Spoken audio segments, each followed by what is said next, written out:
जय जगन्नाथ सांग मैंने वेलकम करुँच आज गोटे नुआ स्टोरी ब्लॉग को। तो आज मोर देह टी भल नाला से मुझे कम समय पढ़ापढ़ी कर तो संध्या बेले तथापि भी मुझे पढ़ा स्टार्ट कली कहीं कंसिस्टेंसी थे ब्रेक हो गले रिबिल्ड करने बेस डिफिकल्ट हो जाए।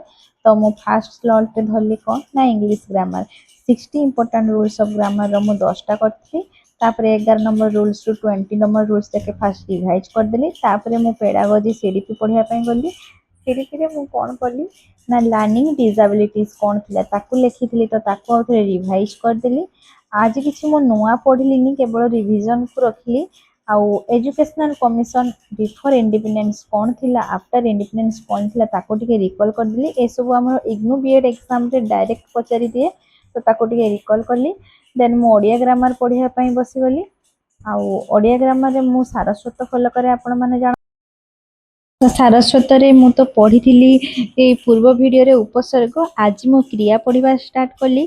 क्रिया रू भी आमर डायरेक्ट क्वेश्चन आसी जाउची। आ ओडिया ग्रामर जेतेले गोटे मार्क भी कटि जाए सेतेले मन बहुत दुख लगे जे आमे ओडिया है कि ओडिया ग्रामर भूल करछु।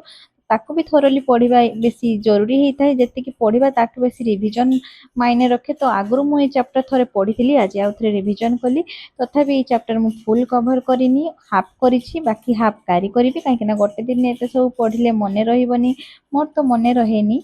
आउ आपणकर जदि मन रोचे आपण मैंने अधिका अधिका भी पढ़ी पारे। तो मु ये हाफ ओडिया ग्रामर पढ़ी आज टी बेसी प्रेसर नहीं कि पढ़ापढ़ी करनी मु आगुरी भी कहली मो देह भल नहीं। तो नेक्स्ट डे 3 रे कौन होची देखिबा पई कंटिन्यू करंतु।